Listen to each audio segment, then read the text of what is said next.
Chapter है हमारा statistics for JEE and for NDA.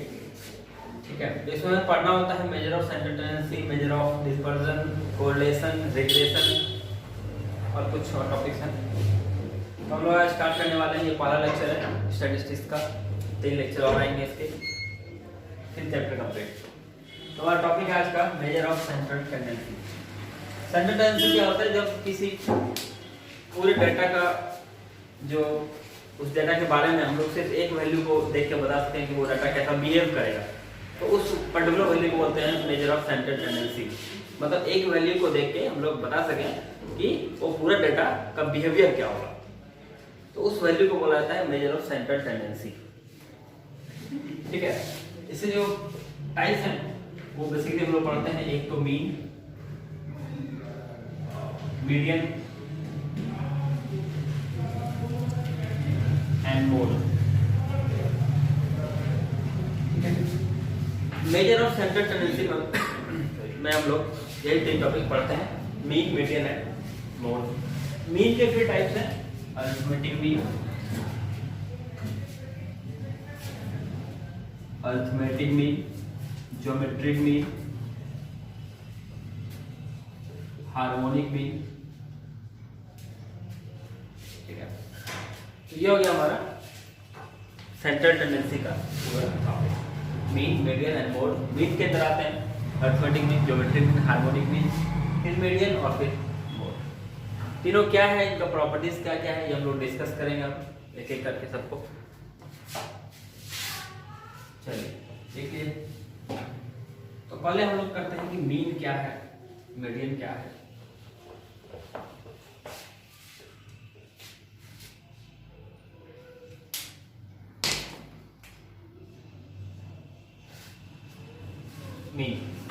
Mean मतलब सिंपली एवरेज, जिसको हम लोग बोलते हैं, उसे बोलते हैं हम लोग मीन। ठीक है, तो मीन कब हम लोग फाइंड करेंगे, किस डाटा के लिए फाइंड करेंगे, किस लिए नहीं फाइंड करेंगे हम लोग।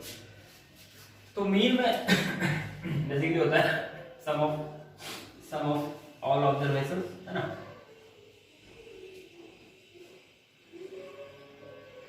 Bye number of observation, sum of all observation by number of observation. ये होता है अरिथमेटिक मीन। ज्योमेट्रिक मीन नहीं है, ये अरिथमेटिक मीन है। am equal to sum of all observations by number of observation for ungrouped data। और group data है तो सम ऑफ हम लोग लिखते हैं fx by sum of f। ये ग्रुप डाटा वो हो गया अनग्रुप डाटा। ठीक है,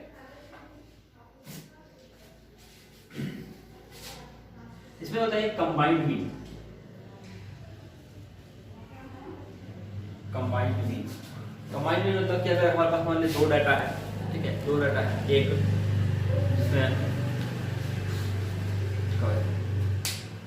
जिसमें n1 ऑब्जर्वेशन है और इसका मीन x1 है, और एक n2 है जिसका मीन x2 है।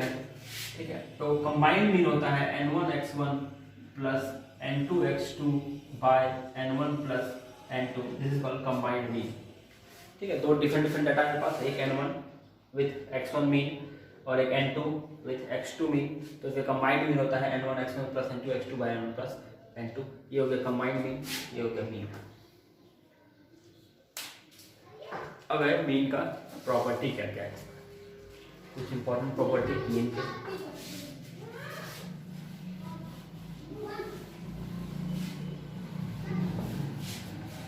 मीन का फर्स्ट प्रॉपर्टी है,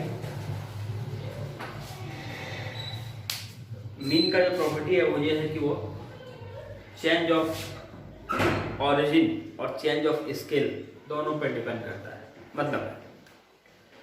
मतलब ये हुआ कि change of origin and change of scale दोनों पर डिपेंड करता है। प्रॉपर्टीज ऑफ मीन हम लोग डिस्कस कर रहे हैं। प्रॉपर्टीज ऑफ अरिथमेटिक मीन, पहला प्रॉपर्टी है ये चेंज ऑफ ऑरिजिन और चेंज ऑफ स्केल दोनों पर डिपेंड करता है। मतलब क्या हुआ इसका, चेंज ऑफ ऑरिजिन और चेंज ऑफ स्केल का मतलब क्या होता है कि मान लो मेरे पास 3 ऑब्जर्वेशन है, इनका मीन जो है वो x मीन है। ठीक है, अगर तीनों में कुछ प्लस कर दें, इक्वल नंबर प्लस कर दें या कुछ भी प्लस कर दें मान लो, ठीक है, तो क्या मीन चेंज होगा या मीन चेंज नहीं होगा? तो प्लस करने पर मीन चेंज हो जाता है और उतने से ही चेंज होगा जितना कि नंबर में प्लस हो रहा है। तो मीन भी जो है वो x1 प्लस y होता है। अगर n ऑब्जर्वेशन है, उनका मीन x मीन है और हर एक ऑब्जर्वेशन में 2 ऐड कर दें तो मीन भी 2 से इंक्रीज हो जाएगा।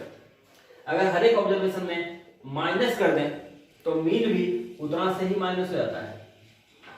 अगर हर एक ऑब्जर्वेशन में मल्टीप्लाई कर दें तो मीन भी उतने से ही मल्टीप्लाई हो जाता है। और हर एक ऑब्जर्वेशन में अगर डिवाइड कर दें तो भी मीन उतने से ही डिवाइड हो जाता है। इसी को बोलते हैं हम लोग कि mean depend upon change of origin and change of scale.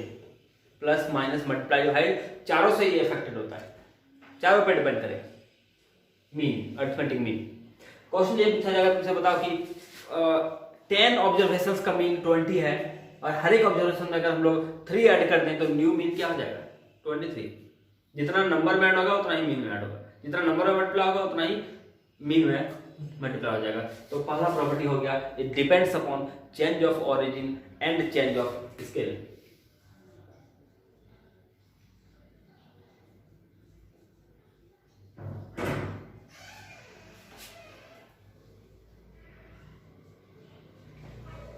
Property number 1। Property number 2,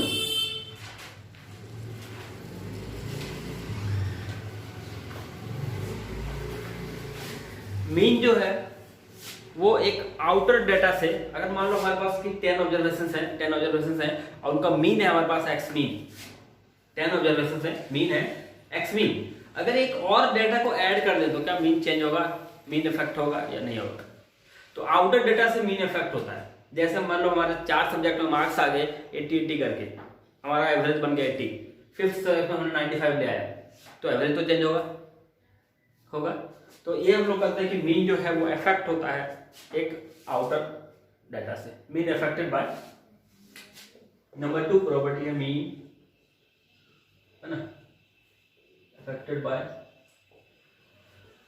outer data. ये वर्मा क्वेश्चन ऐसे आते हैं एग्जाम में इस टाइप के। Number 3 properties of mean. Number 3, sum of deviation about mean. Sum of deviation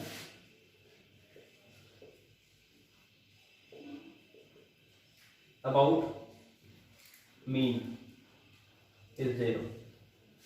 some of deviation about mean is 0 मतलब क्या है?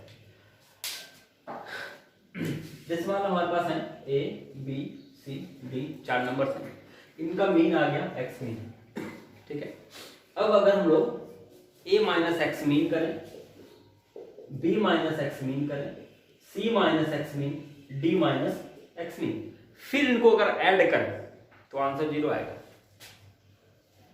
इसी को बोला जाता है sum of the deviation about mean is always 0। Sum of deviation about mean is 0। Fourth property,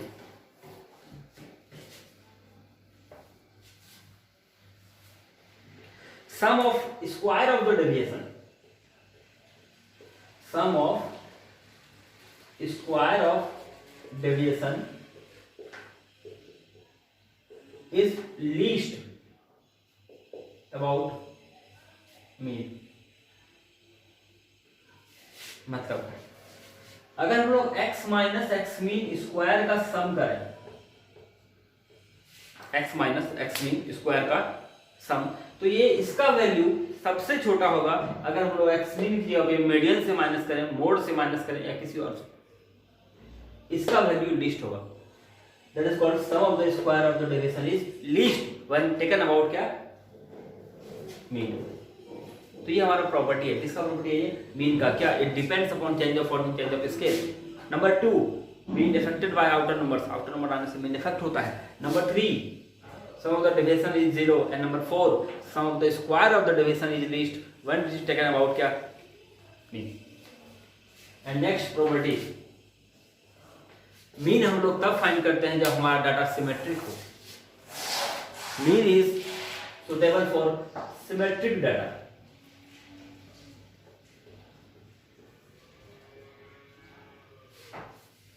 mean is best suitable for symmetric data. हम लोग स्कूल में फाइंड करते हैं एवरेज, जैसे मार्क्स है, मार्क्स तो मिल रहा है किसी में 70, किसी में 80, किसी में 50, किसी में 60, ठीक है। तो बात करते हैं कि कितने मार्क्स आए, तो क्या बोलते हैं हम लोग, एवरेज 80 आए। ये थोड़े बोलते हैं कि हमारा मीडियन आया या मोड आया। मान लो कि तुम्हारे एक में आया 60, एक में 70, एक में 80, एक में 90, ठीक है। तो एवरेज मान लो उनका 75 आया, तो कोई हमें पूछता है कि मार्क्स कितना है, हम लोग क्या बोलते हैं, एवरेज 75 हमारा। ये तो नहीं बोलते कि हमारा मोड मतलब सबसे मैक्सिमम वाला 90 है, सबसे मैक्सिमम वाला तो नहीं बोलते, बोलते क्या है, मीन वाला बात होता है। तो मीन हम लोग वहां पे यूज करते हैं जहां हमारा डाटा सिमेट्रिक हो। हम लोग अपने मार्क्स को मोड में डिस्क्राइब नहीं कर सकते हैं, हम लोग अपने मार्क्स को मीडियन में डिस्क्राइब नहीं कर सकते हैं, हमें मीन में डिस्क्राइब करना होता है, मीन में उसको बताना पड़ता है। तो मीन हम लोग वहां फाइंड करते हैं जहां पे डाटा हमारा क्या हो, सिमेट्रिक डाटा हो। सिमेट्रिक डाटा मतलब क्या होता है, इक्वल बढ़ना, ऐसा कुछ ग्राफ उसका ऐसा होता है।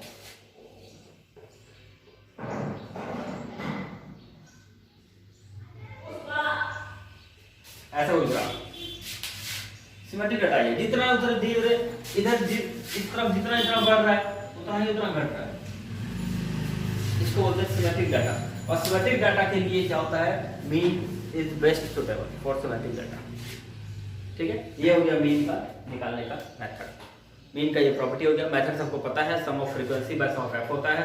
कंबाइंड मीन बता दिया, n1 x1 plus n2 x2 by n1 plus n2 होता है। अब आते हैं हम लोग अपने ज्योमेट्रिक मीन पर, ठीक। ज्योमेट्रिक मीन क्या होता है और ज्योमेट्रिक मीन कैसे फाइंड करते हैं।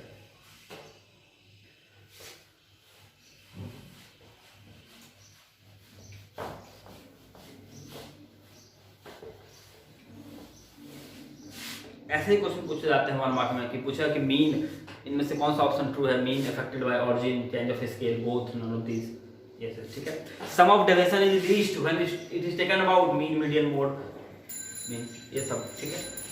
चलिए ज्योमेट्रिक मीन, ज्योमेट्रिक मीन हमने पढ़ा था 11 12 में, रूट ऑफ AB होता है। 2 नंबर्स का ज्योमेट्रिक मीन क्या होता है, रूट ऑफ AB। अगर n नंबर्स हो तो उनका ज्योमेट्रिक मीन क्या होगा। ये ज्योमेट्रिक मीन है किसके लिए, फॉर 2 नंबर्स के लिए, है ना। फॉर n नंबर्स के लिए ज्योमेट्रिक मीन लिख लो, x1 into x2 into x3 dot dot dot xn power 1 by n. This is geometric mean of n numbers. x1 into x2 into x3 by क्या 1 power 1 upon n, ठीक है। And is harmonic mean HM is equal to n upon 1 by x1 plus 1 by x2 plus 1 by xn। तो ये हो गया हमारा find करने का तरीका, ज्योमेट्रिक मीन का, हार्मोनिक मीन का, अरिथमेटिक मीन का और प्रॉपर्टीज ऑफ मीन। अब आता है मीडियन, ठीक है, median measure of centre. Second topic है मीडियन। मीडियन बेसिकली हम लोग बोलते हैं mid value of the data, data का जो मिड वैल्यू है उसको हम लोग बोलते हैं मीडियन। तो मीडियन हम लोग कब फाइंड करेंगे और मीन और मीडियन में से बेस्ट कौन सा है और कुछ प्रॉपर्टीज भी इसके, ठीक है। मीडियन जो है वो आउटर डाटा से अफेक्ट होता भी है, नहीं भी होता है, मतलब स्लाइटली होता है। कैसे समझे, जैसे मान लो हमारा डाटा है 4 6 2 1, या ऐसे समझो, मान लो हमने मार्क्स लाए 60 70 80 और 90, ये 4 सेट के हमारे मार्क्स हो गए, ठीक। एक और लेते हैं, चलो 95। अभी अगर मीडियन की बात करेंगे तो मीडियन मतलब मिड वैल्यू जो कि 80, ठीक है, 80 है। अब अगर हम लोग ऐसा करें कि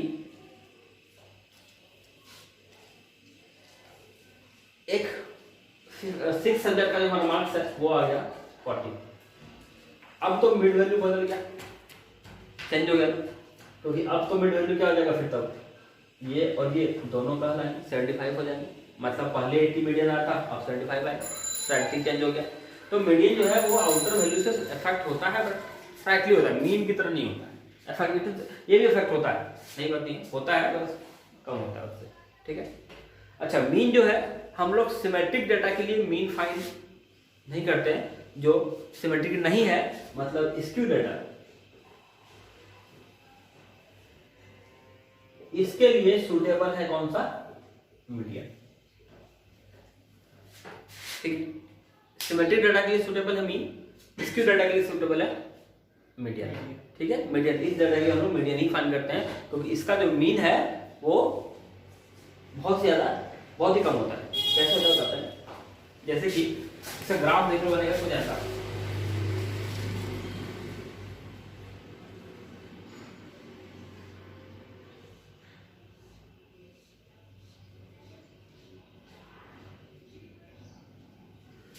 इस टाइप का जो डाटा है इसको बोलते हैं स्क्यू डाटा। ये सिमेट्रिक नहीं है, सीधे से डिक्रीज किया जा रहा है। ठीक है, तो इस टाइप के डाटा जब मीन फाइंड करेंगे तो मान लो मीन हमारा कुछ यहाँ पर आ रहा है, और जब मीडियन फाइंड करेंगे तो मीडियन मान लो कुछ यहाँ पे आ रहा है ना। तो इस टाइप का जो डाटा है ना, इसमें हम लोग मीडियन फाइंड करते हैं। मीडियन इस टाइप के डाटा के लिए सूटेबल है। ये सिमेट्रिक डाटा नहीं है। सिमेट्रिक डाटा क्या होता है? इक्वली इंक्रीज करना, इक्वली डिक्रीज करना, उसको क्या बोलते हैं? Symmetric data. और स्क्यू डाटा क्या होता है? जो डिक्रीज किया जा रहा है पूरा। ठीक है, तो या इंक्रीज किया जा रहा है। तो इस टाइप के डाटा के लिए हम लोग क्या फाइंड करते हैं? मीडियन। ठीक है, मीडियन कैसे फाइंड करते हैं ये बताइए, वो क्वेश्चन में पढ़े होंगे तुम लोग। मीडियन इज मिड वैल्यू, मतलब अगर हमारा n इक्वल टू ऑड है तो हम लोग n+1/2 टर्म फाइंड करते हैं, है ना। और अगर n इवन है तो n/2 फाइंड करते हैं, और कौन सा n/2+1 फाइंड करते हैं, और इनका एवरेज। ये होता है मीडियन फाइंड करने का तरीका। और median is best suitable for skew data. Symmetric, अब ये भी लिख लो कि for symmetric data mean and median are equal. एक सिमेट्रिक डाटा के लिए मीन का आंसर वही आएगा जो मीडियन का आंसर होगा।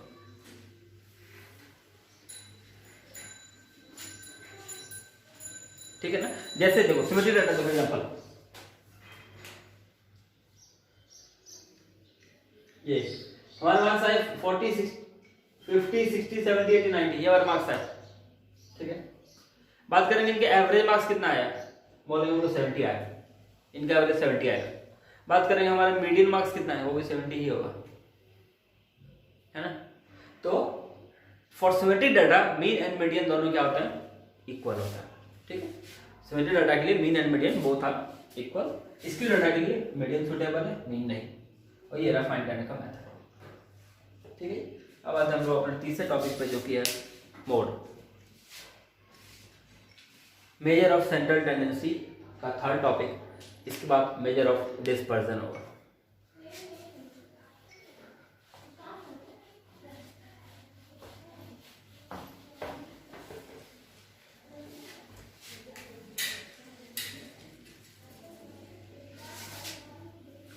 मोड इज मैक्सिमम ऐसा डाटा, ऐसा ऑब्जर्वेशन जो जिसका फ्रीक्वेंसी मैक्सिमम है, तो मैक्सिमम टाइम आ रहा है उसको क्या बोलते हैं? मोड बोलते हैं। ठीक है, जो मैक्सिमम टाइम है उस डेटा में प्रेजेंट, उसको क्या बोलते हैं? उसका मोड बोलते हैं। जैसे कि मान लो 4 टाइप के न्यूज़पेपर हैं, A, B, C और D। A न्यूज़पेपर इतने स्टूडेंट पढ़ते हैं, B न्यूज़पेपर इतने पढ़ते हैं, C ये है और D हमारा ये है।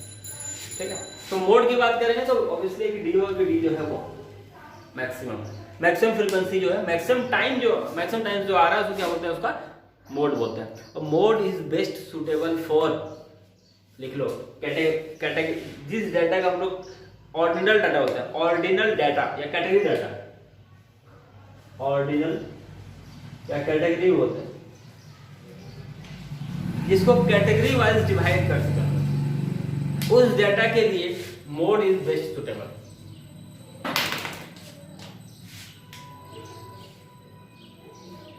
Mode is best suitable for ordinal या कैटेगरी डाटा। ठीक है, mean for symmetric data, median for skew data. For symmetric data mean, median, mode तीनों का आंसर इक्वल आएगा। सिमेट्रिक डाटा के लिए मीन, मीडियन, मोड तीनों का आंसर क्या होता है? इक्वल होता है।